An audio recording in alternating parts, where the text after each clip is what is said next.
अगर इंडिया में घर बनाने जा रहे हो और आप चाहते हो आपको ठेकेदार बेवकूफ़ ना बना पाए और सही से घर भी बन जाए, तो ये वीडियो देख लो। पूरे प्रोसेस बताऊंगा आपको, पूरा स्टेप बताऊंगा कि कैसे कैसे आपको चलना है, कैसे कैसे घर बनाना है। एक तो घर स्ट्रांग भी बनेगा, क्या क्या ड्राइंग चाहिए, कैसे काम करवाना है, कैसे ठेकेदार चुनना है, क्या रेट करना है, कैसे एग्रीमेंट कराना है। फिर लास्ट में मैं आपको बताऊंगा पूरे स्टेप, एक एक घर के शुरू से एंड तक कहाँ कहाँ क्या ध्यान देना। मतलब ये वीडियो देख लो, इंडिया में घर बनाना आपके लिए ईजी हो जाएगा, कोई आपको बेवकूफ़ नहीं बना पाएगा, पैसे भी बचेंगे। तो शुरू करते हैं आज का वीडियो।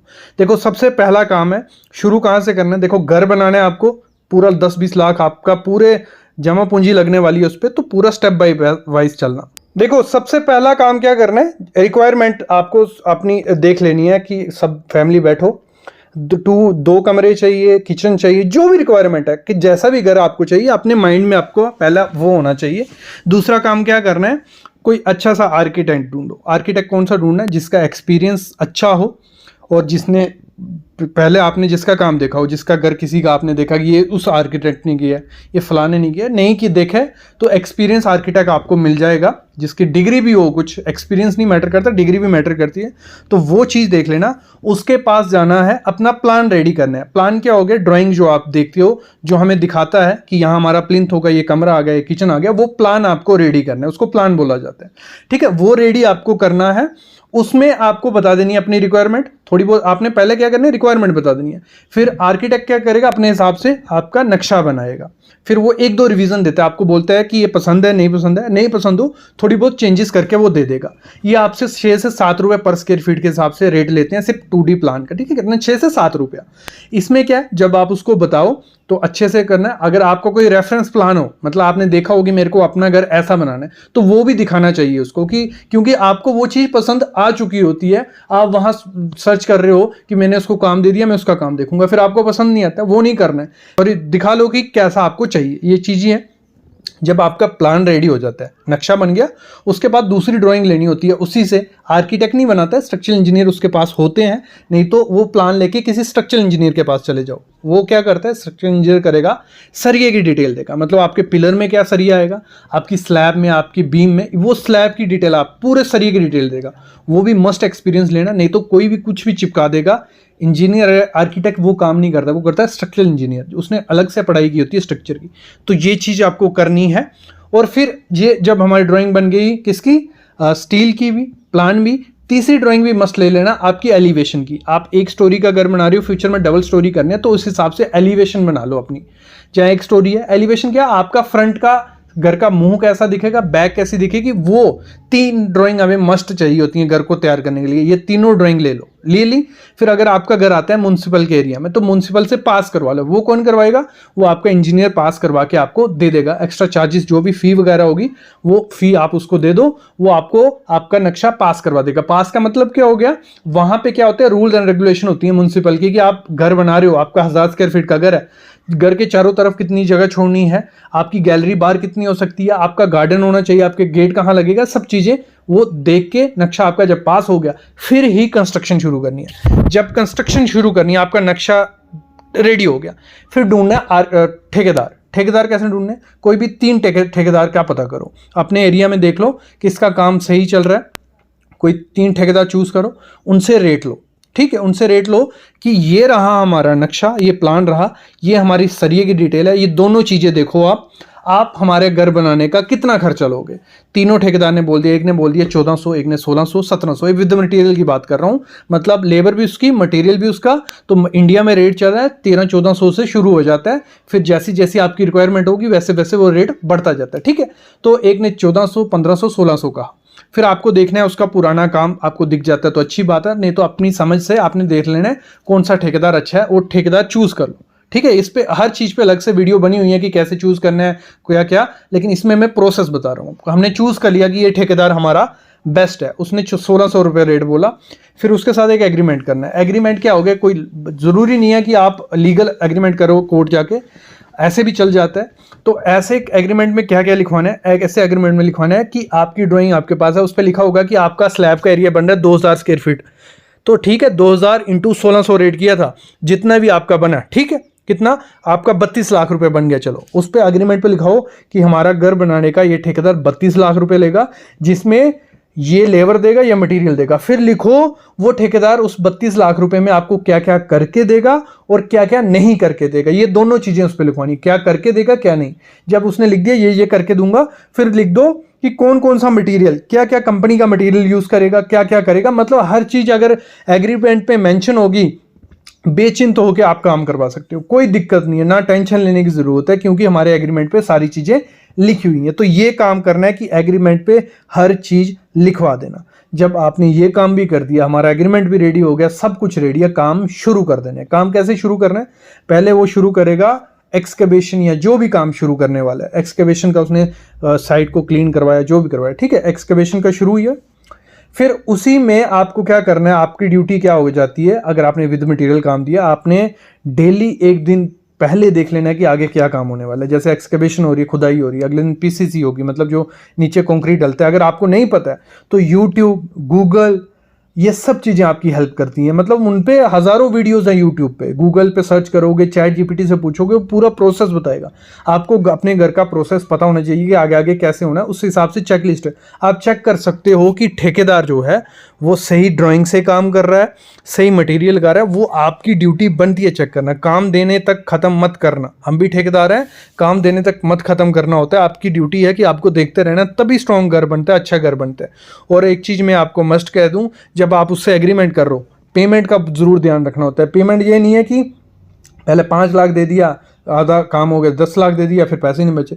तरीका होना चाहिए, पूरा सिस्टमेटिक वे से आपको करना है कि जब फुटिंग हो जाएगी तो मैं इसको 10% दूंगा, फिर जब ये हो जाएगा 20%, ऐसे ऐसे करके। तो ये सब चीज़ें अगर जाननी है तो आप कंसल्टेशन कॉल कर सकती हो, मैं पूरा आपको गाइड भी कर दूंगा और सैम्पल एग्रीमेंट भी दे दूंगा, तो आपको आइडिया लग जाएगा।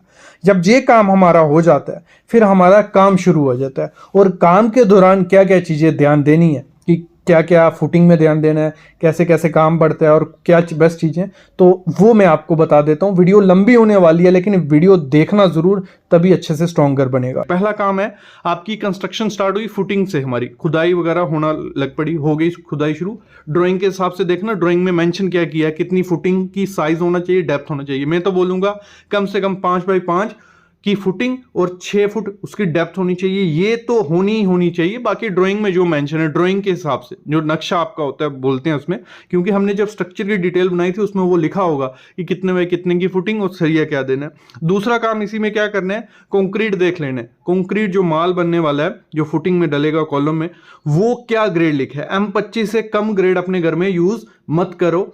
M25 में आपको देखना है वो सही से बना रहा है नहीं बना रहा है, मतलब 1-1-2 का माल बनना चाहिए, वो बन रहा है कि नहीं बन रहा है। कंक्रीट में जो वाइब्रेटर मारा जाता है, वाइब्रेटर मारा जा रहा है नहीं मारा है, कवर डाले जा रहे हैं नहीं डाल रहे हैं। तो ये 3-4 चीजें होती हैं जब काम चल रहा है आपको चेक करनी है। अगला क्या देखना होता है, जब हमारी फुटिंग हो गई, सारा सरिया वरिया बंध गया, सब कुछ हो गया, फिर हमारी मिट्टी डाली जाती है उस फुटिंग में।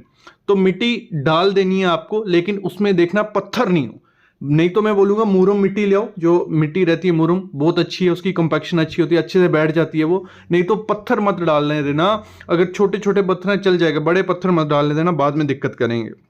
ये काम हो गया। फिर हमारा काम आता है ATT का, ट्रीटमेंट करना पड़ता है टर्माइट को, दीमक को मारने के लिए। अगर नहीं करोगे 10-15 साल बाद वो दिक्कत करेंगे, नीचे से दीमक आएंगे, आपकी मिट्टी नीचे से खा सकती है, घर बैठ सकते हैं, क्रैक्स आ सकते हैं। तो ATT करवा लेना, सस्ते में हो जाता है, 2-3 हज़ार रुपए का खर्चा है।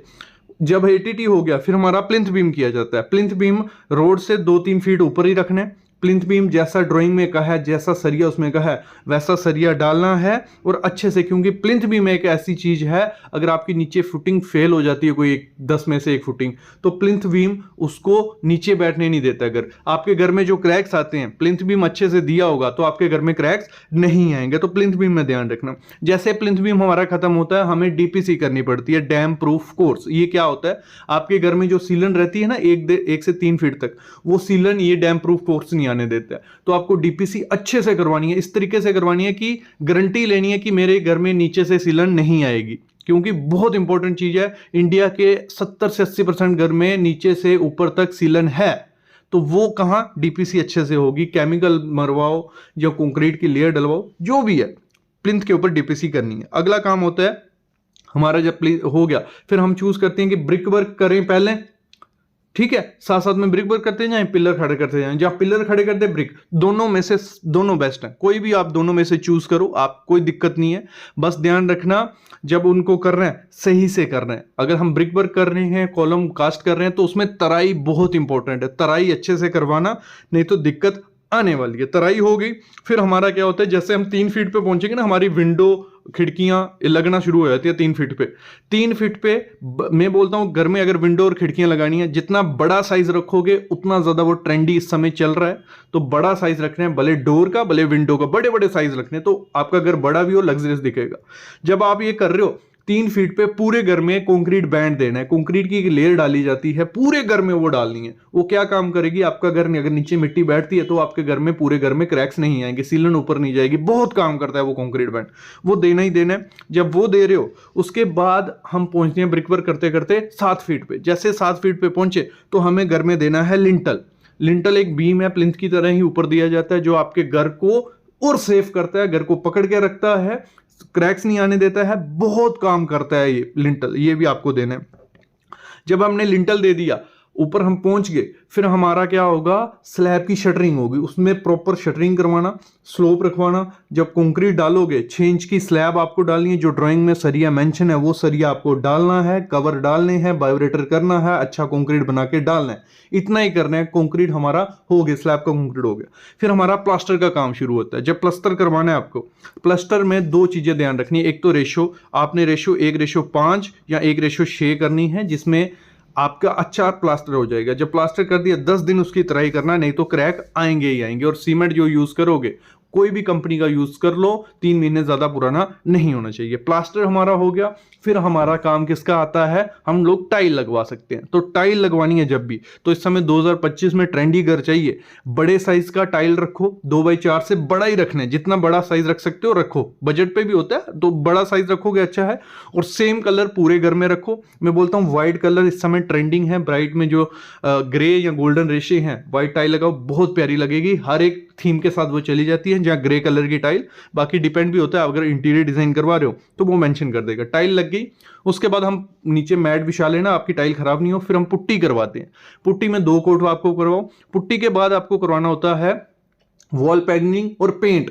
वॉल पैनलिंग में इस समय कहूंगा 2025 में मोल्डिंग करवाओ, सस्ती भी है, ट्रेंडी भी लगती है। मोल्डिंग, दीवारों पे मोल्डिंग करवाओ। अगर और कोई ऑप्शन आपको चाहिए पैनलिंग में, तो आप क्या कर सकते हो, वॉलपेपर लगवा सकते हो, या तो आपको करना है HDHMR की पैनलिंग। बस ये 3 ऑप्शन है, और बाकी इस समय मेरे ख्याल में मैं रिकमेंड नहीं करूंगा, तो ये करवाओ। बाकी पेंट करवाओ पूरे घर में, जो न्यूट्रल शेड्स हैं इस समय, beige, grey, neutral shade, pastel shades इस समय याद रखना, वो करवानी है, वो इस समय ट्रेंडी चल रही है।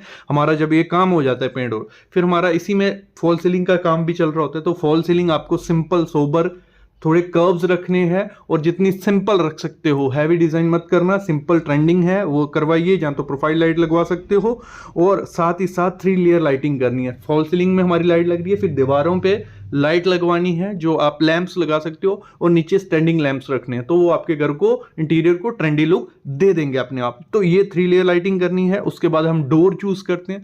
तो डोर जो आपको लगवाने हैं वो फ्लश डोर लगवाने हैं। मैं बोलूंगा ग्रे, मतलब ग्रे कलर के डोर, या जो भी थीम आपको पकड़नी है, ग्रे, व्हाइट, ब्राउन, जा सकते हो ब्राउन थीम के साथ भी, लेकिन जितना प्लेन, जितना सोबर सा डोर रहेगा उतना अच्छा। पैटर्न वाला मत लेना, प्लेन माइका लेना, तो बहुत अच्छा वो लगने वाला है। तो फ्लश डोर लगवाइए, सस्ते में काम हो जाएगा। इंटीरियर आप जितना ज्यादा सिंपल रखोगे उतना ज्यादा लग्जरियस वो लगेगा। सिंपल रखने के लिए कुछ नहीं करना है, डेकोर की आइटम्स यूज करनी है, बड़ी बड़ी, मतलब वो आइटम्स जो आती हैं, एंटीक हो गई, वो जो भी है वो करनी है, प्लांट्स ऐड करने हैं, और दीवारों पे आर्ट करनी है। मतलब प्लेन दीवारें रहेंगी, उन पे आर्ट। मैं बोलता हूँ व्हाइट कलर में मॉर्निंग ग्लोरी जो रहता है व्हाइट में, सबसे ट्रेंडी इस समय है, पूरा रखिए, उस पर आर्ट चिपकाइए, ब्लैक एंड व्हाइट, बहुत अच्छा लगने वाला है। ये हो गया अंदर का, हमारा इंटीरियर अच्छा हो चुका है। अभी हम बात करते हैं एलिवेशन की। तो जो एलिवेशन आपको बनानी है, वो जैसे हमारी ड्राइंग में मेंशन थी, सिंपल सी एलिवेशन दे दी। उसमें जो भी कलर आपको, जो भी कलर, 2 कलर से एक्स्ट्रा कलर आपकी एलिवेशन में मत यूज करना, वो बहुत बोरिंग लगते हैं, ट्रेंडी रखने हैं। कोई भी 2 कलर आप चूज कर लो। तो उसमें आप ग्रे या बेज कर लो, जो भी आपको पसंद है, भले उसमें टाइल लगा रहे हो या जो भी है। 2 कलर से ज्यादा नहीं होना, 2 मैक्सिमम 3 कलर, 3 कलर से ज्यादा कलर अच्छे नहीं लगते एलिवेशन में।